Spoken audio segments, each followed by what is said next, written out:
sorga, kami bersyukur kepadamu Tuhan. Engkau masih memberi kami kesempatan untuk merenungkan sebagian daripada firman-Mu. Kami bersyukur di awal tahun yang baru ini, Engkau telah memanggil kami datang kepadamu. Kami datang kepadamu Tuhan dengan hati yang terbuka, terutama untuk firman-Mu yang hari ini akan Engkau sampaikan kepada kami. Biarlah Roh-Mu bekerja di dalam hati kami yang sudah terbuka untuk firman-Mu, sehingga baik yang menyampaikan maupun yang mendengar, kami sama-sama diubahkan oleh firman-Mu. Terima kasih Tuhan, di dalam Yesus Kristus kami berdoa. Amin. Shalom. Selamat tahun baru saya ucapkan kepada semua jemaat yang saya kasihi di dalam Yesus Kristus. Hari ini kita diberi Tuhan kesempatan, rahmat-Nya yang begitu besar, sudah memimpin kita di tahun yang lalu, yaitu tahun 2022. Dan hari ini kita diizinkan untuk memasuk hari pertama di tahun yang baru ini. Jemaat yang saya kasihi di dalam Tuhan, firman Tuhan yang akan menjadi renungan kita pada hari ini terdapat di dalam Kejadian pasal 39. Kejadian pasal 39. Kita membaca dua ayat, yaitu ayat kedua dan ayat ke-23. Kemudian kita akan membaca lagi di dalam kitab Yeremia. Kitab Yeremia pasal 29 ayat ke-11. Bila sudah kita mendapatkan, kita bacanya dengan cara bersama-sama. Kita baca dengan bersama-sama.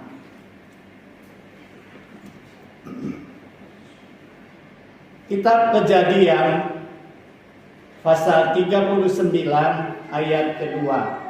Kita baca bersama. Tetapi Tuhan menyertai Yusuf, sehingga ia menjadi seorang yang selalu berhasil dalam pekerjaannya. Maka tinggallah ia di rumah tuannya, orang Mesir itu. Ayat ke-23. Ayat ke-23.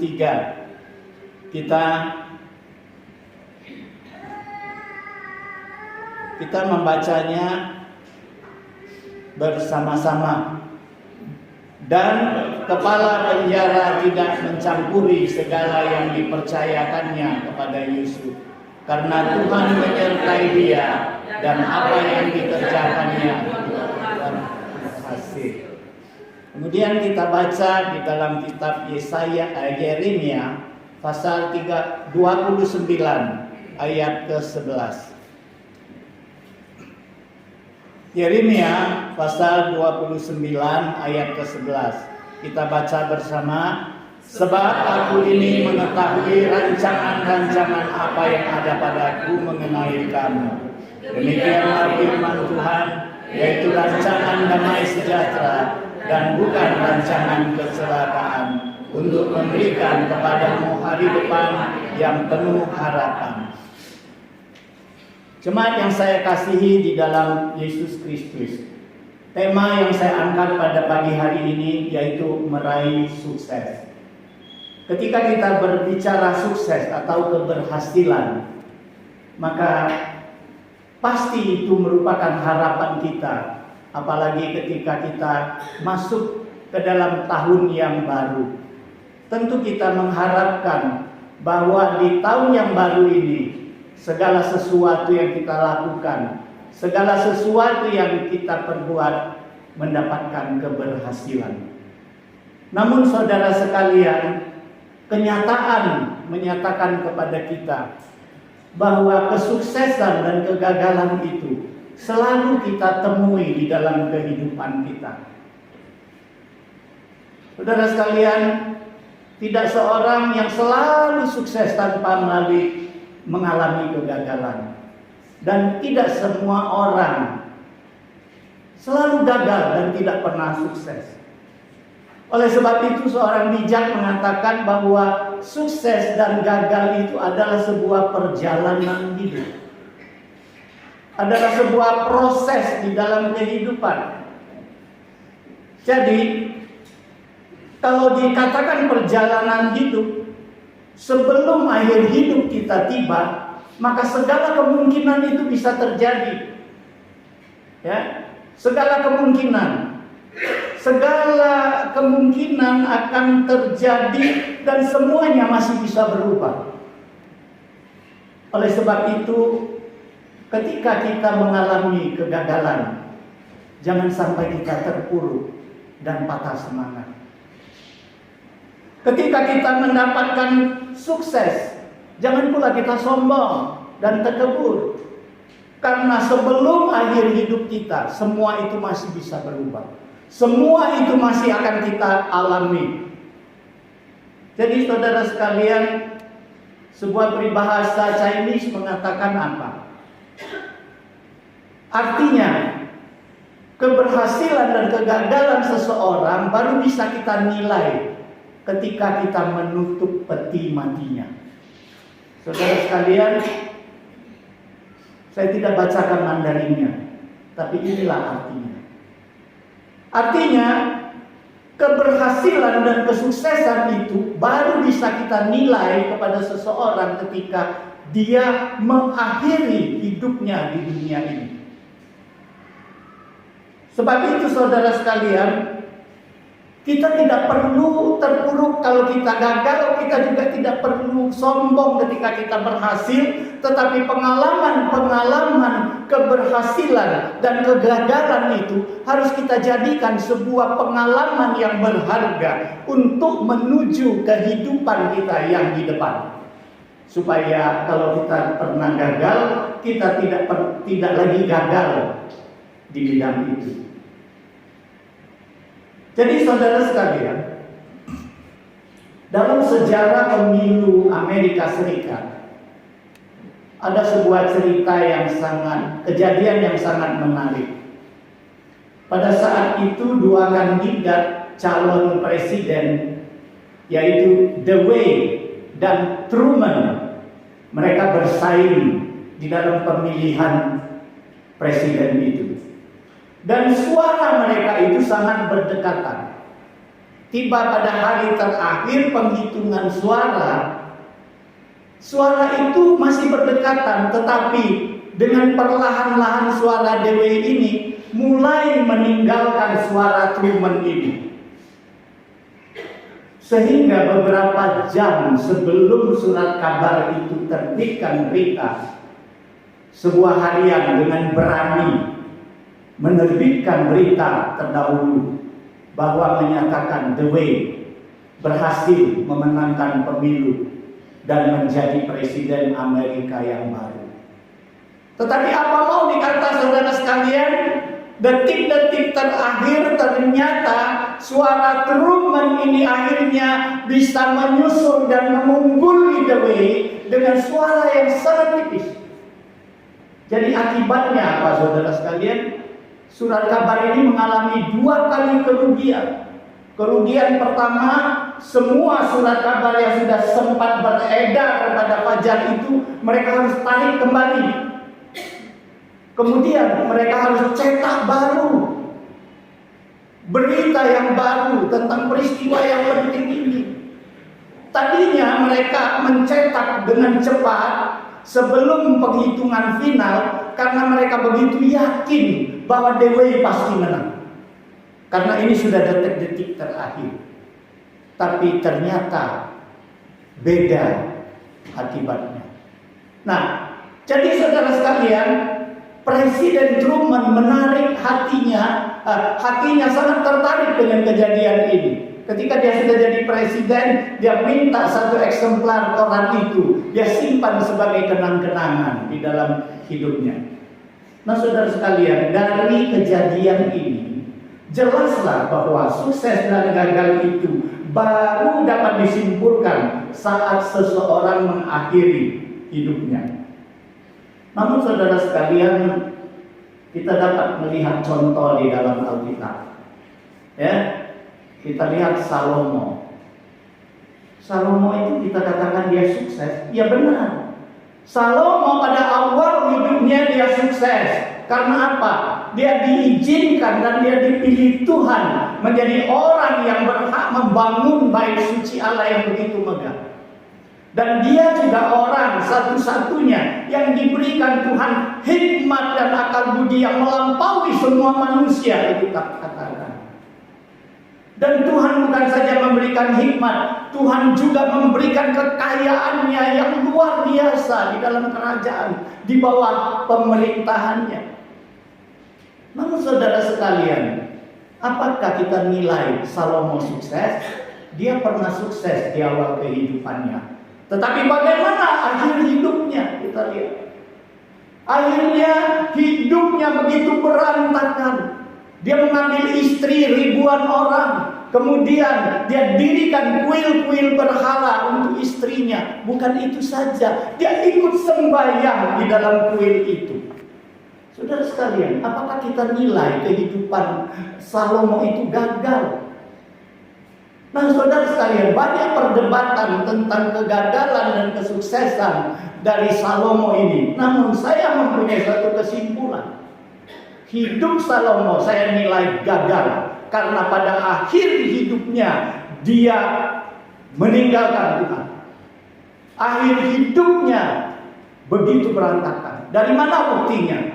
Dia menulis kitab pengkhotbah yang menyatakan bahwa segala sesuatu di dunia ini sia-sia. Hidup ini sia-sia. Seperti kita menjaring angin, seperti kita menangkap bayangan. Nah, saudara sekalian, lalu kita lihat bagaimana dengan Ayub. Alkitab awalnya mengatakan Ayub itu orang kaya, orang saleh, orang yang benar-benar baik di hadapan, di mata Tuhan. Kita nilai Ayub sukses. Tetapi bagaimana dia dicobai oleh iblis, sehingga hidupnya hancur lebur. Anaknya 10 orang mati semua dalam satu hari. Semua hartanya, semua hewan-hewan peliharaannya, semua dijarah, semua kena bencana, semua mati.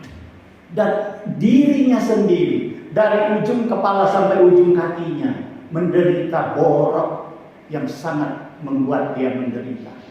Apakah kita katakan Ayub gagal hidupnya? Tetapi kita bagaimana melihat akhir hidup Ayub? Tuhan 2 kali lipat memberkati hartanya. Tuhan kembalikan anaknya, dia memperoleh kembali 10 anaknya. Saudara sekalian, kenapa bisa terjadi demikian? Nah, inilah penilaian hidup seseorang. Apakah dia berhasil? Apakah dia gagal? Apakah sama Ayub dengan Salomo? Tidak. Salomo gagal karena dia ulahnya sendiri. Tetapi Ayub gagal karena ulah pencobaan dari iblis. Tetapi Ayub tetap berpegang teguh kepada Tuhan. Dan akhirnya dia diberi Tuhan keberhasilan. Nah, saudara sekalian, sekalipun demikian, sukses itu tidak akan datang sendirinya kepada kita. Sukses itu harus kita raih. Nggak mungkin kita tunggu di rumah tiba-tiba kita mengharapkan sukses dan sukses itu datang dengan sendirinya. Kita harus berusaha, kita harus mengejar. Oleh sebab itu hari ini saya membuat tema meraih sukses. Sukses itu harus kita raih. Nah, kalau orang dunia meraih sukses itu, mereka pakai cara dunia. Kita tahu ya, cara dunia banyak. Mereka cari orang pintar. Mereka datang ke tempat-tempat keramat seperti Gunung Kawi. Mereka cari berkat di sana. Mereka cari resep. Mereka cari pegangan sukses dari cara-cara dunia. Namun bagi kita umat Tuhan, seharusnya kita meraih sukses dengan cara yang Tuhan berikan di dalam kebenaran firman-Nya. Nah, saudara sekalian, dari sekian banyak tokoh di dalam Alkitab yang sukses, hari ini saya mengangkat seorang tokoh yang namanya Yusuf. Yusuf ini anak Yakub. Saudara sekalian, kalau kita baca riwayat Yusuf ini, wah, riwayat hidupnya itu turun naik. Tetapi saudara sekalian, kita lihat Dari Yusuf mulai dijual oleh saudara-saudaranya dan menjadi budak di rumah Potifar, sampai akhirnya dia juga dipenjarakan karena fitnahan, dan akhirnya dia bisa menjadi tangan kanan Firaun. Benar-benar merupakan suatu proses perjalanan yang harus kita pelajari, di mana Yusuf itu seperti dikatakan dalam pembacaan kita, Tuhan menyertai Yusuf, Tuhan menyertai Yusuf. 2 kali di situ dikatakan bahwa Tuhan menyertai Yusuf dan membuat apa yang dilakukan Yusuf itu berhasil. Jadi saudara sekalian, tidak dengan sendirinya Tuhan mau menyertai seseorang dan memberikan keberhasilan. Tentu ada apa-apa pada diri orang itu yang membuat Tuhan mau menyertai dia dan memberikan dia kesuksesan. Jadi saudara sekalian, mari hari ini kita meneliti, kita belajar apa-apa yang telah Yusuf berikan teladan kepada kita, sehingga dia diberkati oleh Tuhan, sehingga apa yang dia lakukan berhasil. Nah saudara sekalian, kita tahu Yusuf itu dapat menghadapi segala situasi kehidupannya dengan tegar, terutama ketika dia diperlakukan dengan tidak adil, dia diperlakukan jahat. Saudara sekalian, ketika dia dijual oleh saudara-saudaranya kepada orang pedagang-pedagang Ismail, dan orang-orang pedagang itu menjual kepada Potifar, dan dia jadi budak di situ. Saudara sekalian, Yusuf dapat menghadapi situasi itu tidak dengan sakit hati, tetapi dia tetap menghadapi situasi hidup itu dengan tegar. Dia jalani hidupnya. Saudara sekalian, ketika dia diangkat menjadi pengurus rumah Potifar, dia difitnah pada saat itu oleh istrinya Potifar. Dia difitnah ingin memperkosa istrinya Potifar. Saudara sekalian, dia tidak melakukan itu, sehingga dia dimasukkan, dijerumuskan ke dalam penjara, menjadi seorang tawanan, residivis. Saudara sekalian, apakah Yusuf sakit hati? Apakah Yusuf menyalahkan Tuhan? Tidak, dia tetap menghadapi kehidupannya dengan tegar. Nah saudara sekalian, dari sini kita melihat Yusuf dapat menghadapi segala situasi sulit di dalam kehidupannya yang kita anggap dia gagal, tetapi dia hadapi semuanya itu dengan hati yang tegar. Saudara sekalian, apa yang dikatakan Paulus dengan kesaksiannya? Paulus mengatakan, aku tahu apa itu kekurangan, dan aku tahu apa itu kelimpahan. Paulus mengatakan, aku sudah mengalami dalam hidupku akan kekurangan. Aku juga sudah mengalami di dalam hidupku aku kelimpahan. Tetapi segala perkara itu tidak lagi menjadi rahasia bagiku. Dalam hal kelaparan atau dalam hal kekenyangan, kelimpahan, kekurangan, segala perkara, kata Paulus, aku dapat tanggung di dalam Dia, di dalam Tuhan yang memberikan kekuatan kepadaku. Nah saudara sekalian, kenapa Yusuf bisa menghadapi segala ketidakadilan di dalam hidupnya? Dia tidak sakit hati kepada orang yang menyakiti hatinya, baik kepada saudaranya, baik kepada istri Potifar. Padahal dia mempunyai kesempatan. Ketika dia sudah menjadi tangan kanan Firaun, dia berhak, dia mempunyai kuasa untuk membalas dendam kepada saudaranya. Tetapi apa yang dia lakukan? Mereka diberi makanan untuk dibawa pulang menghadapi bencana kelaparan pada saat itu. Dan apa yang dia lakukan? Apakah dia balas dendam dengan istrinya Potifar? Tidak. Alkitab tidak menceritakan itu. Nah saudara sekalian, Yusuf kenapa bisa demikian?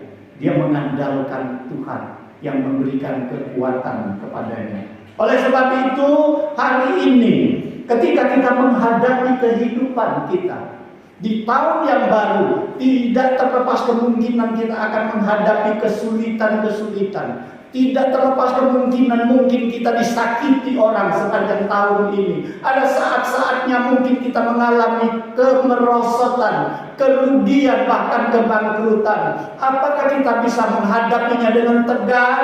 Saudara sekalian, pasti kita tidak mau terpuruk karena itu. Oleh sebab itu, mari kita mengandalkan kekuatan yang Tuhan berikan.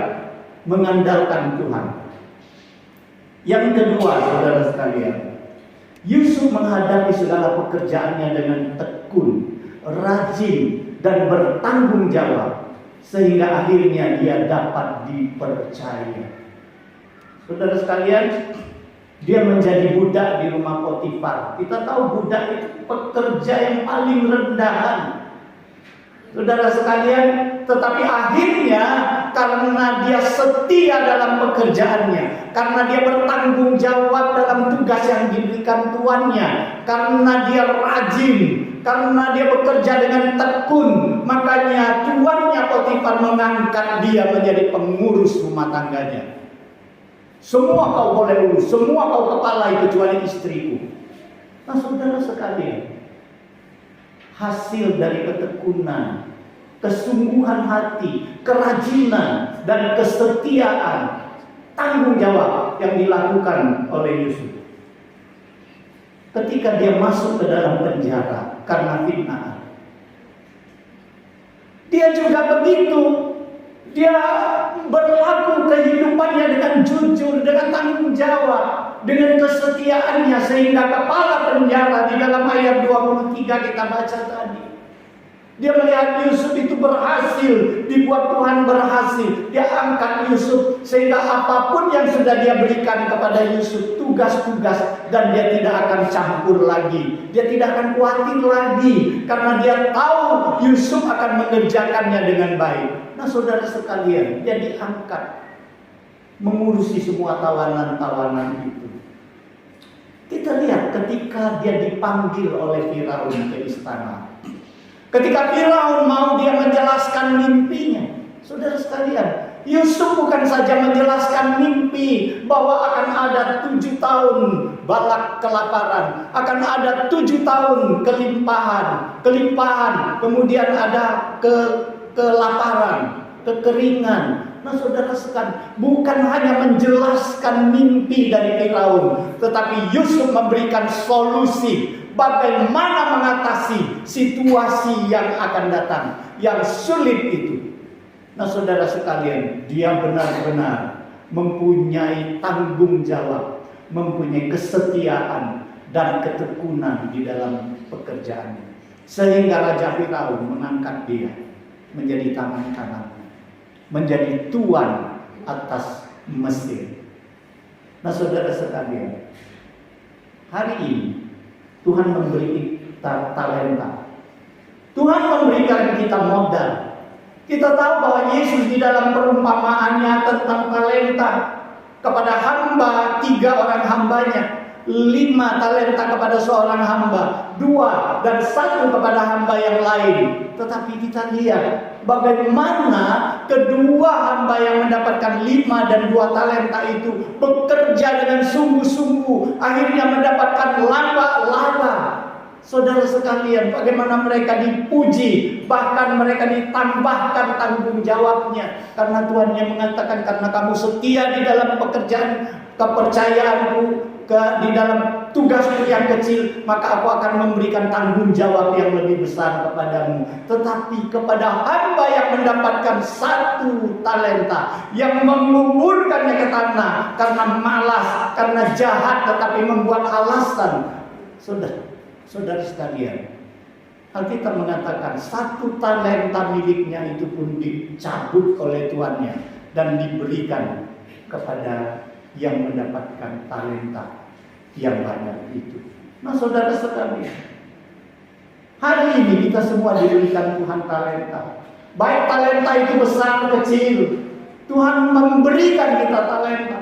Bagaimana kita bersungguh-sungguh di dalam mengerjakan pelayanan itu sehingga kita dipercaya oleh Tuhan. Hari ini Tuhan juga memberikan modal di dalam kehidupan kita. Bagaimana kita gunakan modal dan talenta itu di dalam mengerjakan pekerjaan kita dengan rajin, dengan tekun, dengan tanggung jawab, tidak bermalas-malasan. Karena Alkitab mengatakan lipat tangan sejenak, tidur sejenak, maka kemiskinan itu akan datang seperti pencuri. Saudara sekalian, kita ingin meraih keberhasilan. Bukan saja kita harus mengandalkan Tuhan, kita juga harus bekerja. Kita juga harus bekerja dengan tekun. Kita juga harus melakukan tanggung jawab kita. Nah, saudara sekalian, kita melihat poin yang ketiga. Yusuf selalu merendahkan diri dan mengagungkan Tuhan, serta hidup di dalam takut akan Tuhan. Saudara sekalian, ketika di rumah Potifar, dia diperlakukan tidak adil. Saudara sekalian, ketika dia dijual ke Mesir, dia disakiti.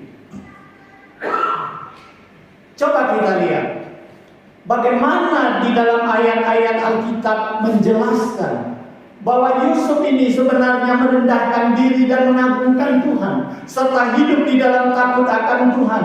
Di dalam Kejadian pasal 39 ayat 9, di situ Yusuf mengatakan, bagaimana mungkin aku melakukan kejahatan yang besar ini dan berbuat dosa terhadap Allah. Perkataan ini Yusuf ucapkan ketika dia dirayu, dipaksa oleh istri Potifar untuk tidur bersama dia. Yusuf katakan, bagaimana aku mau melakukan dosa yang besar kepada Allah.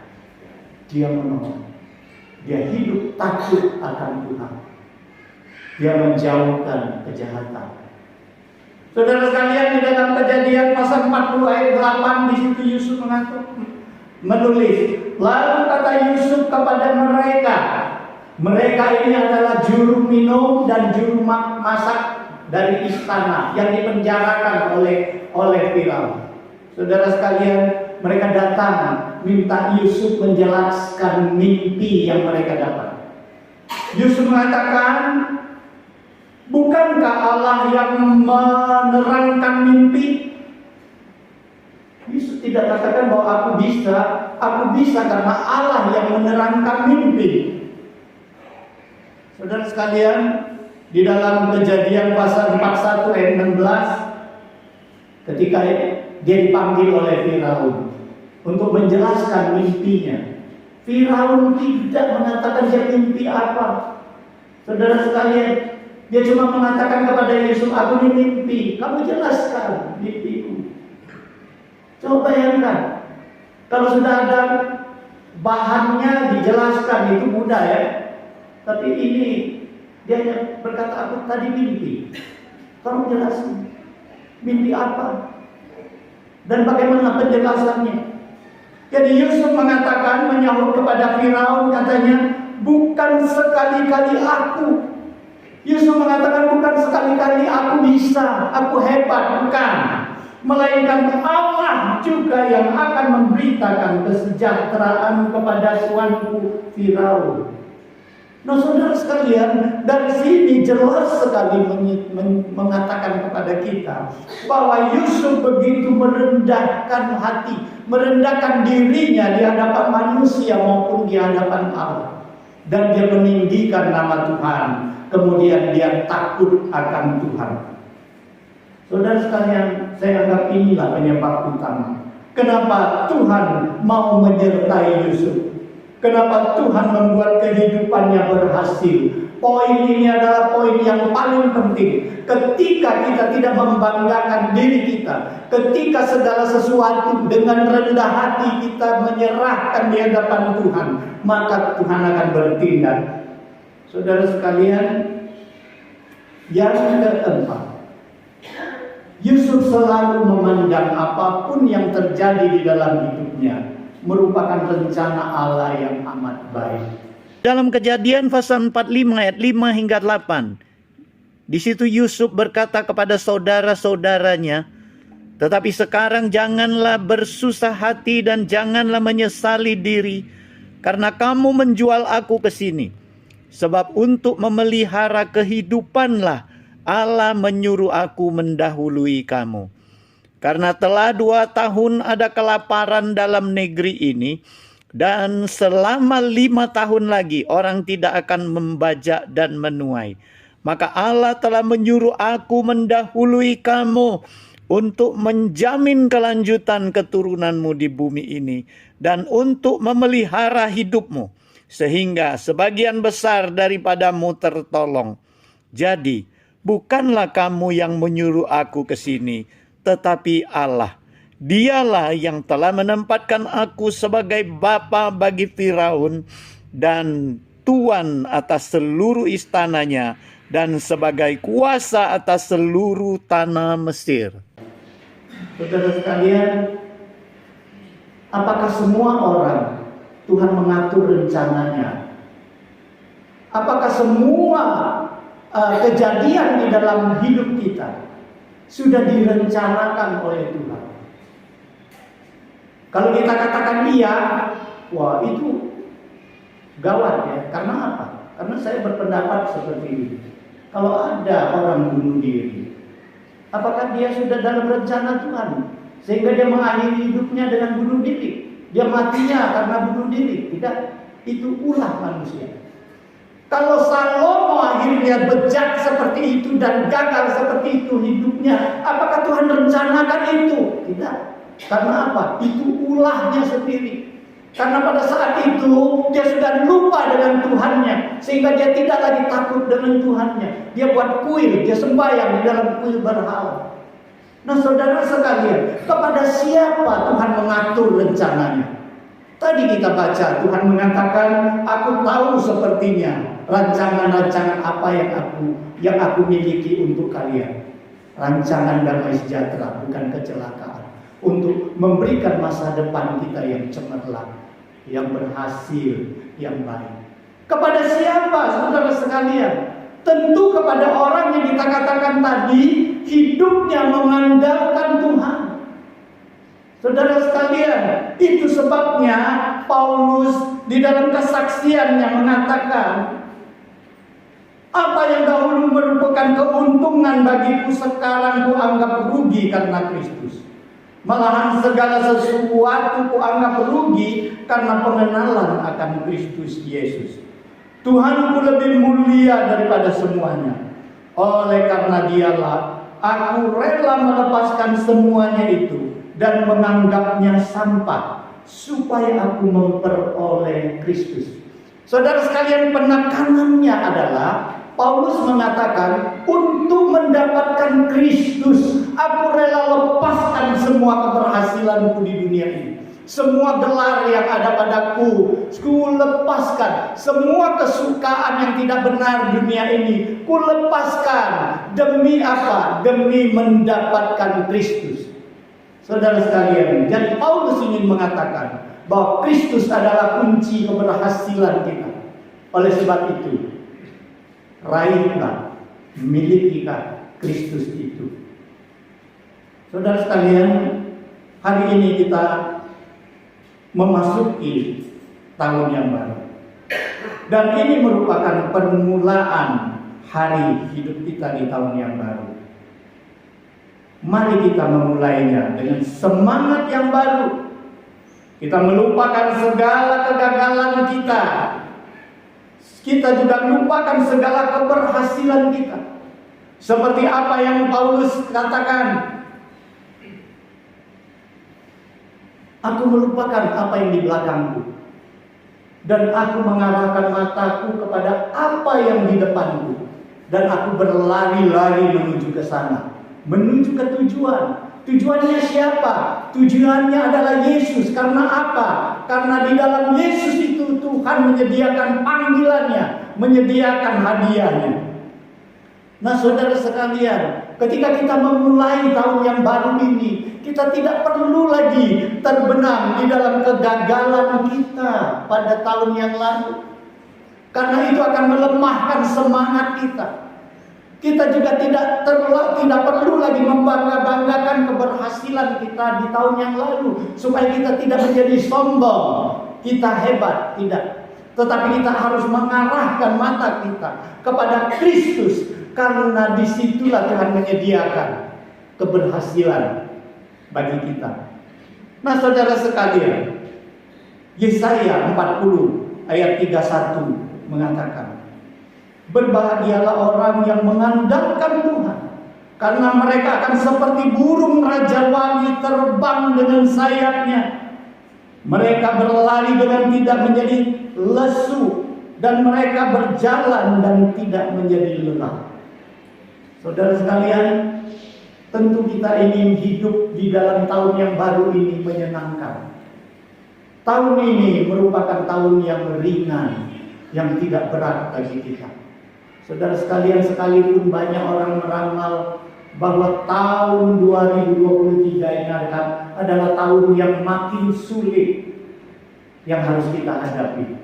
Tetapi yakinlah, apabila kita mengandalkan Tuhan, apabila kita tekun di dalam pekerjaan kita dan bertanggung jawab, apabila kita setia kepada Tuhan, apabila kita menggunakan talenta kita bukan saja di dalam pekerjaan dan hidup kita, tetapi kita juga sumbangkan kekuatan kita untuk kemuliaan Tuhan, untuk mengagungkan nama Tuhan dan merendahkan diri di hadapan Tuhan, maka yakinlah tahun 2023 yang akan kita jalani, Tuhan akan menyertai kita. Tuhan akan membuat apa yang kita lakukan berhasil.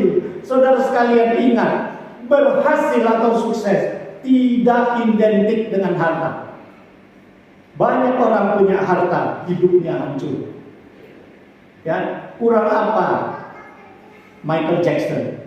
Bagaimana akhir hidupnya? Kurang apa Elvis Presley? Akhir hidupnya hancur. Jadi banyak orang yang kaya, yang punya kekuasaan, akhir hidup mereka tragis.